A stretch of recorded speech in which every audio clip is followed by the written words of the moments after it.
गृहस्थी बहुत सुंदर साधन है भगवत प्राप्ति का, बहुत सुंदर साधन है। यदि सुलझ करके संत संग करते हुए संतों के द्वारा बताई रहनी से रहा जाए तो घर में ही भगवत प्राप्ति हो जाए, गृहस्थ धर्म में। पर बहुत कठिन है। गृह कारज नाना जंजाला, तेति दुर्गम शैल विशाला। कलह, अशांति, तृष्णा, वासना, कामना, नाना प्रकार की समस्याएं, नाना प्रकार की चिंताएं, नाना प्रकार की आवश्यकताएं इतनी माया फेंक देती है कि घर गृहस्थी में उलझा हुआ व्यक्ति ये सोच ही नहीं पाता कि मेरा जन्म किस लिए हुआ है।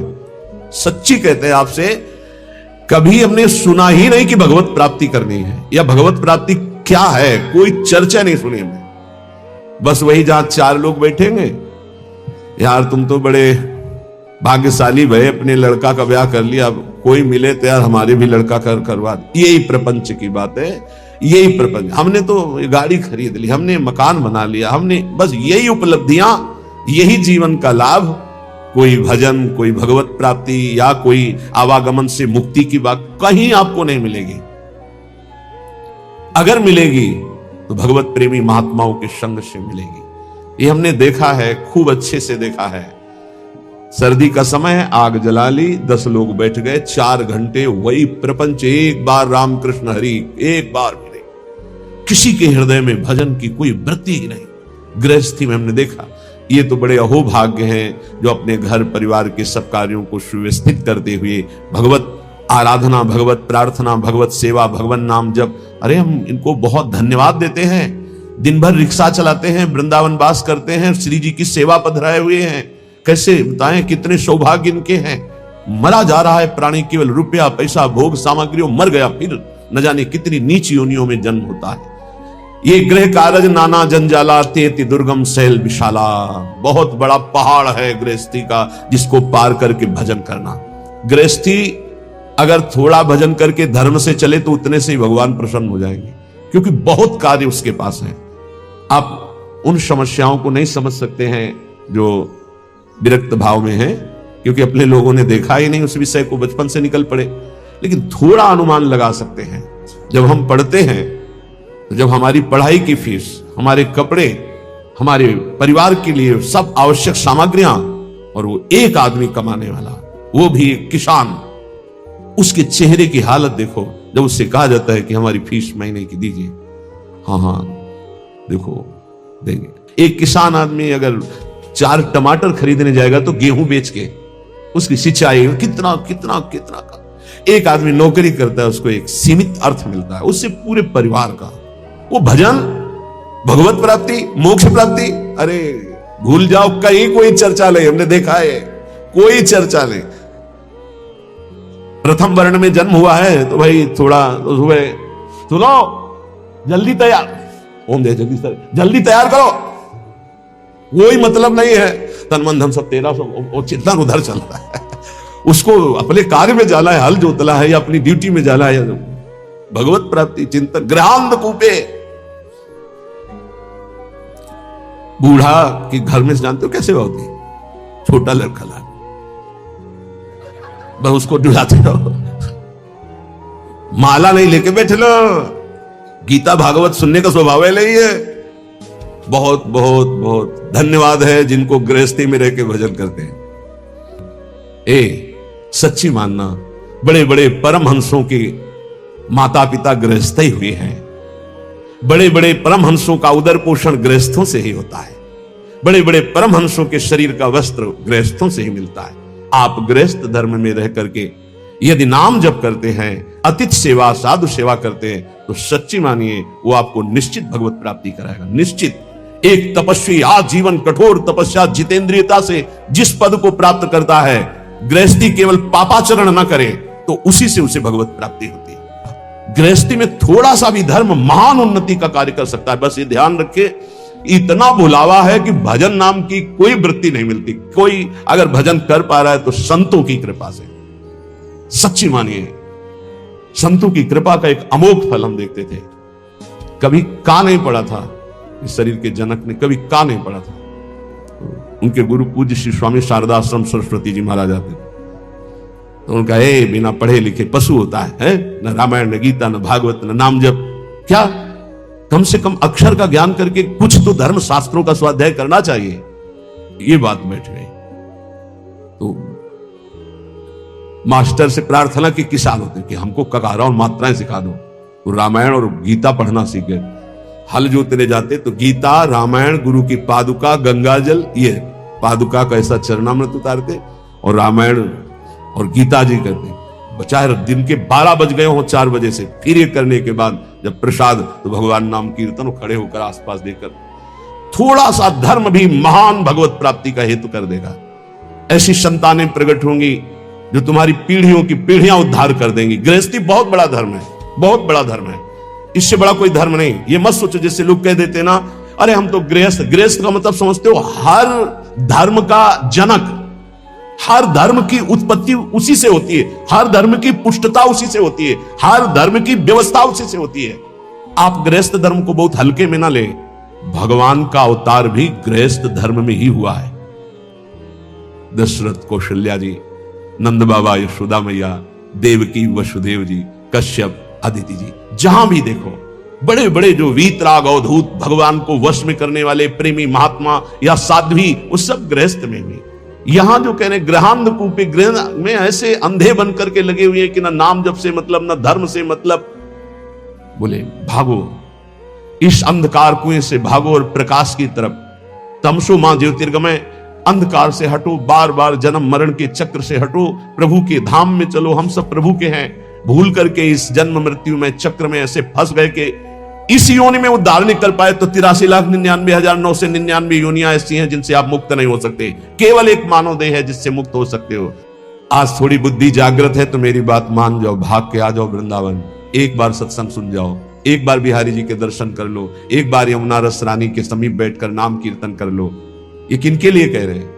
घर गृहस्थी में हो तो पैसा बढ़े, समय निकले तो विदेश घूमने की बात मन में मत लाओ। धर्म क्षेत्रों की यात्रा करो, भगवत क्षेत्रों की यात्रा करो, वहां संयम पूर्वक पुण्य अर्जन करो, नाम जप करो, तो तुम्हारा परम मंगल हो जाएगा। आज ऐसी बुद्धि खराब हो गई कि लाखों रुपया खर्चा करेंगे लेकिन ऐसी जगह देखेंगे जाके जहां बुद्धि और मलिन हो जाए। कहां जा रहे हैं? अमुक देश में जा रहे हैं। काहे के लिए? बोले नेत्र चराने के लिए जा रहे हैं। जैसे लोग बकरी चराने जाते थे, हम नेत्र चराने जाते हैं। हमें बताया गया, क्यों बताया, क्यों लाखों रुपए की टिकट लगाएंगे लेकिन धाम में आकर के, तीर्थ में जाकर संगम काशी, कितने पावन पावन पुरिया है। 4 दिन का नाम कीर्तन बैठल आओ अखंड, 1000 2000 4000 संतों को बैठ के पवाओ, उनकी जूठन पाओ, देखो निहाल हो जाओगे। अर्थ का प्रयोग करना भगवान के कृपा पात्रों को आता है। अर्थ का प्रयोग करना भगवान की कृपा पात्रों, शोधन धन्य प्रथम गति जाके भगवान के धामों में आकर नाम कीर्तन करो। हमारी बात मान लो, अगर कुछ भी अर्थ तुम्हारे पास ज्यादा है, 4 घंटे नाम कीर्तन बैठलवा दो। तुम नहीं कर सकते हो निरंतर नाम जप, तो ऐसे संयोग बैठा लो, भजन करने वालों को सुविधा दे दो। धाम आ गए, यहाँ के पशु पक्षियों को, मान लो ज्यादा पैसा नहीं, 2-4 किलो चना ले फुला दे, पशु पक्षियों को पवार है, गाय को एक दिन चारा पवार, ये धर्म कार्य करो। लाखों रुपया खर्च करके कहां जा रहे हो संसार को देखने के लिए? भारत जैसी पावन भूमि कहां है? यहां एक से एक ऐसे भजन की वृत्तियां प्रकट हो जाएं, ऐसे धर्म क्षेत्र, तीर्थ क्षेत्र, ऐसे भगवत धाम है। श्रीपाद कह रहे असंख्य जन्म बर्बाद कर दिए, लौटो, एक बार श्रीधाम वृंदावन में आ जाओ। तुम्हारे मोह पास को काटने के लिए समर्थ श्रीधाम वृंदावन सत्संग करा देगा। सत्संग ऐसी कैंची है जो मोह पास का नाश करती है।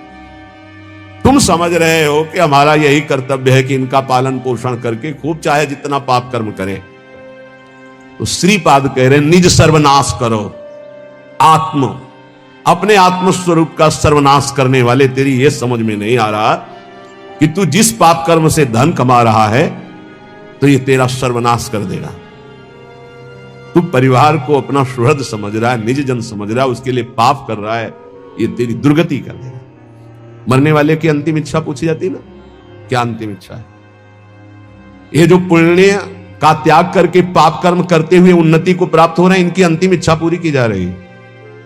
बहुत बुरी तरह नष्ट होंगे। ये वृंदावन में आप सत्संग में सुन रहे हैं, इसे दिमाग में बैठा लीजिए।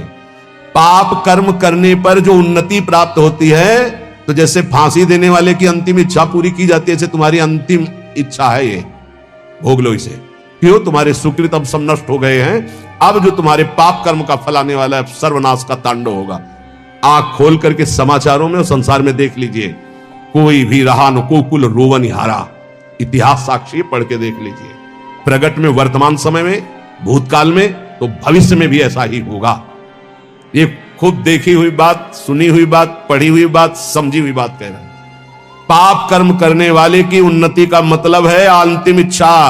अब सर्वनाश का तांडव उसके जीवन में होने वाला है, बहुत बुरी तरह उसका सर्वनाश होता है। इसलिए निज सर्वनाश करो। अपना सर्वनाश करने वाले पाप कर्मों को करके स्त्री पुत्र परिवार आदि की कामनाओं को पूर्ण करने वाले तेरी दुर्गति होगी, तेरे परिवार की दुर्गति होगी। इस बात को समझ, धर्म पूर्वक चल, तो गृहस्थ धर्म से ही भगवत प्राप्ति, सबका मंगल हो जाएगा। असंख्य जन्म व्यर्थ कर दिए, अब ये मानव जीवन तेरा व्यर्थ ना जाए। इसलिए कोई तुझे ऐसा भी समझाएगा, ऋण ग्रस्तो यायाम कथमह वृंदावनमहम। देखो, तुम्हें हमारा ऋण है, मातृ ऋण, पितृ ऋण, ऋषि ऋण और भी जगत के ऋण। तुम कैसे वृंदावन जा सकते हो? कैसे तुम भजन कर सकते हो? कैसे तुम भगवान की आराधना कर सकते हो? नहीं।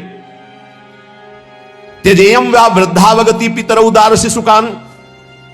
देखो, तुम्हारे वृद्ध माता पिता हैं, इनको कैसे, देखो तुम्हारे छोटे पुत्र हैं, पत्नी है, इनकी मदगत प्राण, ये तुम पर प्राण न्यौछावर किए, तुम माला लेकर बैठने वाली बात सोचते हो? नहीं नहीं। कथम मां मज्जीवान बत परिहरेयम निज जनान। तुम कैसे अपने निज जनों की याद छोड़कर भगवान की याद कर सकते हो? नहीं। ऐसे फांसता है मोह जाल संसार का। संतासिस्लाघ्यो भूतेत्य फल कलनो मुह्यति कुधी। ए दुर्बुद्धि, इसमें मत फंस। इसका तात्पर्य नहीं कह रहे कि भाग करके बाबा जी बन जाओ। इसका तात्पर्य कह रहे इनके द्वारा मोह जाल में फंसकर पापाचरण मत कर। धर्म के द्वारा अपने, तभी हमका प्रणाम है उनको जो रिक्शा चलाते हैं, मेहनत करते हैं, ठाकुर सेवा विराजमान किए हुए, नाम जप करते हैं, कंठी तिलक धारण किए हुए, राधा राधा कहकर बोलते हैं। धन्य है उनका जीवन। पापाचरण करके, धन कमा करके सोचते हो परिवार को सुखी करके हम सुखी हो जाएंगे, कदापि सुख नहीं मिलेगा। संतासलाघ्यो भूतेत्य फल कलनु मुह्यति कुधी। ऐ दुर्बुद्धि, तेरा नाश हो जाएगा। तू समझ नहीं पा रहा, तो भी मोह से युक्त है। इसलिए मानव जीवन, ये अंतिम जीवन हमारा होना चाहिए। जो जो हमारे परिवार में हमारे साथी बने हैं, पत्नी पुत्र, सबका कल्याण करूंगा।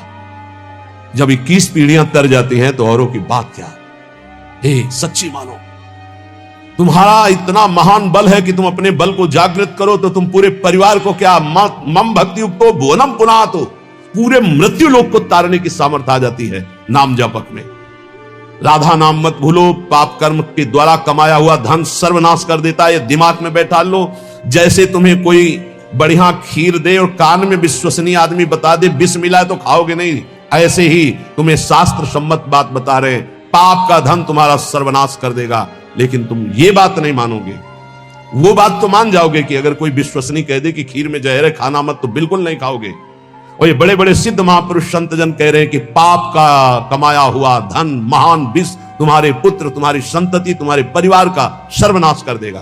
बिल्कुल नहीं मानना। अतरे दिन घटना सुनते हो, बढ़िया गाड़ी में बैठे जा रहे हैं, पूरे बोले 7 लोग जल गए, 6 लोग जल। आप क्यों नहीं समझ रहे हैं?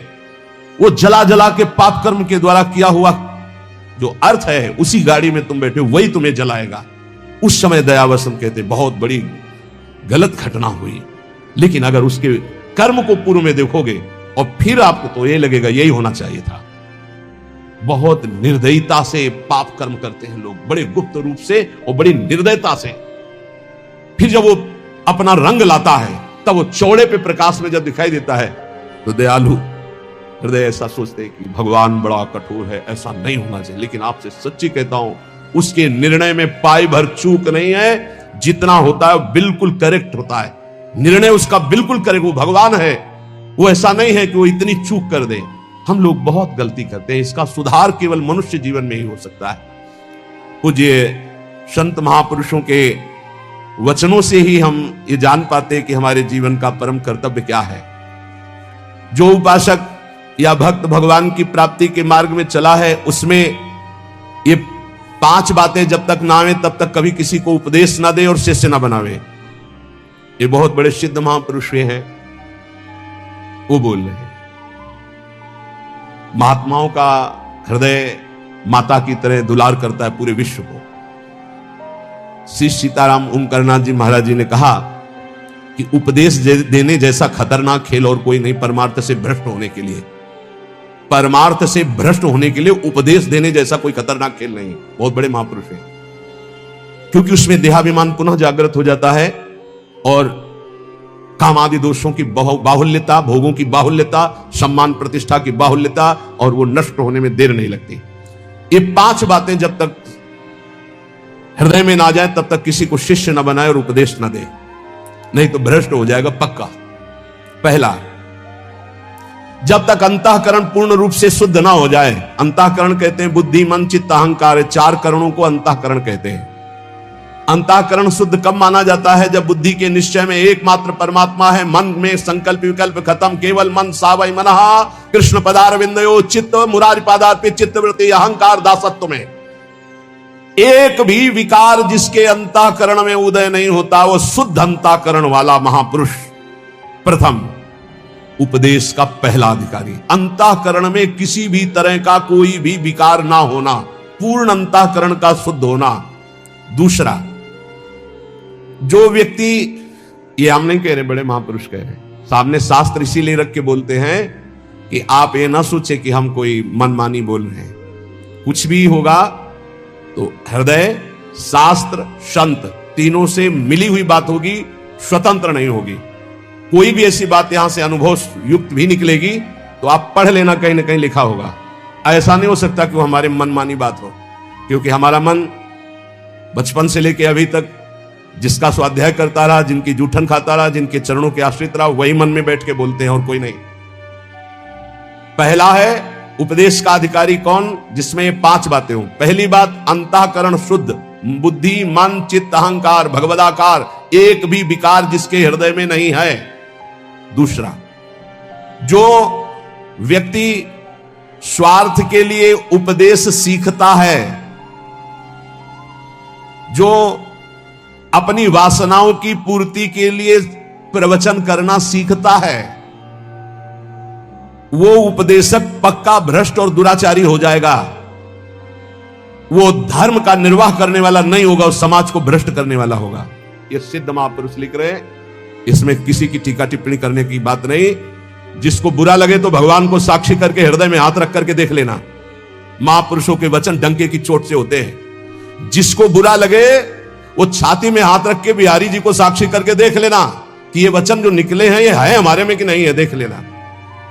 यहां केवल जवान की बात नहीं होती, छाती की बात होती है। जो व्यक्ति स्वार्थ पूर्ति के लिए, अर्थ प्राप्ति के लिए, वासनाओं की पूर्ति के लिए प्रवचन सीखता है, उपदेश सीखता है, दूसरे को उपदेश करता है, वो उपदेशक दुराचारी हो जाएगा, भ्रष्ट हो जाएगा, धर्म को नष्ट करने वाला बनेगा। तीसरा, जिसने अपनी वाणी में सत्य का अनुष्ठान नहीं किया, जिसने अपने आत्मस्वरूप का बोध नहीं किया, जिसकी वृत्ति निष्काम नहीं हुई, जो जगत से भगवत भाव रूप से संबंध नहीं की, वो बड़े से बड़ा विद्वान भी भ्रष्ट हो जाएगा। वो बड़े से बड़ा विद्वान भी भ्रष्ट हो जाएगा। ये देख लो, जिसके वाणी में सत्य नहीं, जो आत्मस्वरूप का बोध प्राप्त नहीं किए, जिसकी बुद्धि में निष्कामता नहीं, जो चराचर जगत में भगवत स्वरूप का भाव नहीं किए, वो बड़े से बड़ा विद्वान भी पतित हो जाएगा। चौथा, उपदेशक ब्रह्म विद्या और निदिध्यासन दोनों साथ में, अर्थात शब्द ब्रह्म का ज्ञान और पर ब्रह्म की अनुभूति दोनों। जो शब्द ब्रह्म का ज्ञान और पर ब्रह्म की अनुभूति से युक्त होगा, उसमें अमानिना मान देना, निर्माणता सबसे बड़ा सद्गुण होगा, निष्कामता उसके स्वभाव में होगी। ऐसा उपदेशक संसार के धर्म की प्रतिष्ठा करके सबको सुख प्रदान करता है।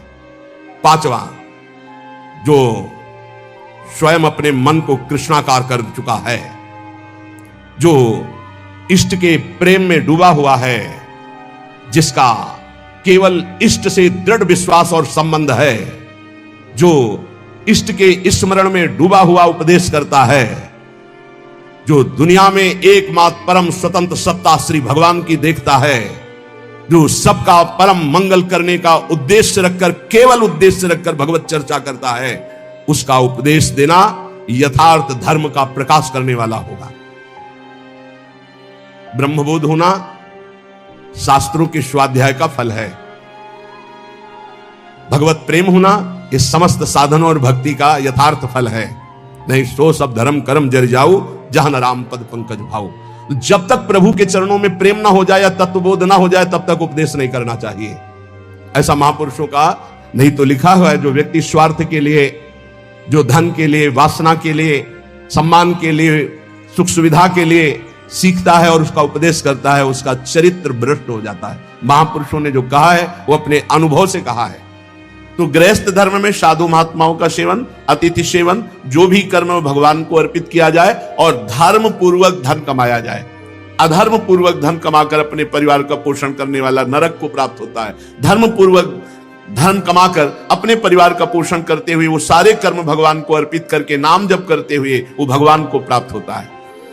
गृहस्थ पुरुष को चाहिए कि वो अपने धर्म के अनुसार मोक्ष प्राप्त करे, उसको कहीं भागने की जरूरत नहीं। कल चर्चा में सुना था कि 2-3 महीने में एक बार तीर्थ यात्रा करनी चाहिए प्रत्येक गृहस्थ को। कुछ अर्थ ऐसा एकत्रित कर लेना चाहिए जो धर्म क्षेत्र के लिए 1000, 2000, 4000 रुपए एकत्रित कर लिए, 1-2 दिन के लिए चले गए, उपवास आदि किया, तीर्थ अवगाहन किया, सत्संग सुना, फिर अपनी गृहस्थी में चले आए। गृहस्थ पुरुष को चाहिए कि वो अपने धर्म के अनुसार चल करके ही मोक्ष पदवी प्राप्त। उसके लिए ये नहीं है कि वो तपस्या का अनुष्ठान करे, वो अमुक का अनुष्ठान करे। वो अपने परिवार पोषण के लिए मेहनत कर रहा है, पर धर्म पूर्वक मेहनत करके अपने परिवार का पोषण और नाम जप जरूर करता रहे। दूसरी बात कह रहे हैं कि जैसे श्राद्ध आते हैं पितर पक्ष में, तो श्राद्ध करने से पितरों की कृपा प्राप्त होती है। और परम पितर अर्यमा जी हैं। अर्यमा भगवान की विभूति है, भगवान ही अर्यमा पितर रूप में है। श्राद्ध में पवित्र पदार्थ, पवित्र पात्र। अब कैसे श्राद्ध होगा जिनकी रसोई में प्याज, लहसुन, अंडा और मांस बनते हैं? कैसे? ये बड़ा कलयुग का प्रभाव बढ़ता चला जा रहा है, अपवित्र होते जा रहे हैं। क्योंकि सब नई पीढ़ी जो है वो आधुनिक पढ़ाई वाली, आधुनिक, वो सब अपने को उसी में ढाल रहे हैं, जैसा व्यवहार देख रहे हैं। उसी के घर में श्राद्ध ठीक माना जाएगा जिसके पात्र पवित्र हैं, स्थान पवित्र है, रसोई पवित्र है। पवित्रता का तो शब्द ही चला गया है। अब कोई बिरला ऐसा होगा जो शौच के वस्त्र पवित्र करे, नहीं तो शौच लगी है, ऐसे गए ऐसे पहने, ऐसे हाथ धोए, बस ऐसे निकल पड़े, पूरा घर अपवित्र, पूरी वस्तुएं अपवित्र, जो भगवद अर्पित देव पूजन, पितृ श्राद्ध आदि करने योग्य ही नहीं रह जाते। जो ऋषि मुनियों को भोजन कराया जाता है परम पवित्र शुद्ध हविष्यान धर्म के द्वारा कमाया हुआ होना चाहिए। भगवान का भोग लगाकर जब साधु महात्मा वैष्णव जनों को पवाया जाता है तो वो अक्षय फल देने वाला होता है, समस्त कामनाओं की पूर्ति कराने वाला होता है। और जब किसी संत को, ब्रह्म ऋषि को निमंत्रण दे दे, तो जब तक उसको पवा न दे तब तक अपने परिवार को न पवाए। निमंत्रण दिया है, या किसी देवता का पूजन है, या किसी ऋषि का निमंत्रण है, या पितर तर्पण है, या किसी को भी निमंत्रण दिया गया है, तो निमंत्रित व्यक्ति को जब तक भोजन ना पवा दिया जाए तब तक अपने परिवार को भोजन निषेध किया। ये अपने घरों में ये देखते, छोटा बच्चा भी तो रोक दिया जाता था, नहीं, जो राजभोग दोपहर का बन रहा है, जिसके लिए निमंत्रण दिया गया है, कोई भी रसोई स्पर्श नहीं करेगा जब तक वो पा नहीं जाएंगे। और